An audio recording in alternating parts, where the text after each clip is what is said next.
New details now on William Liske. He faced the judge this morning in Ottawa County Municipal Court. His bond set at $1 million. Liske is charged with 1 count of murder. The 24-year-old is accused of killing his father, stepmom, and stepbrother. William Liske, his wife Susan, and her son Derek were found dead in their Jerusalem Road home on Sunday. Authorities are not saying how the victims died. Liske is scheduled to appear back in court on November 10th. And we are learning more now about that 24-year-old accused killer, William Liske. His father told police as recently as June that his son was schizophrenic, and the father believed his son wasn't taking his meds. Allison Brown is on assignment with additional information about Liske's past.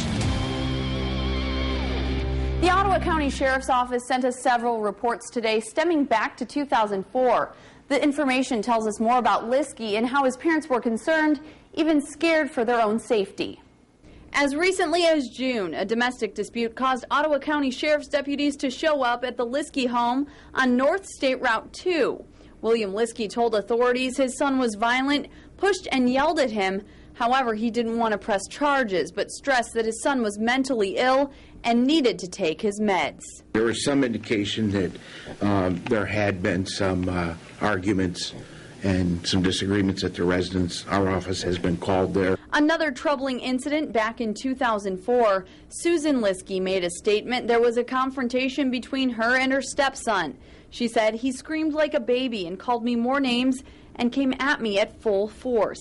He hit me straight in the chest and somehow cut my eye." Years later, William Liske is accused of murdering his father, stepmom, and stepbrother.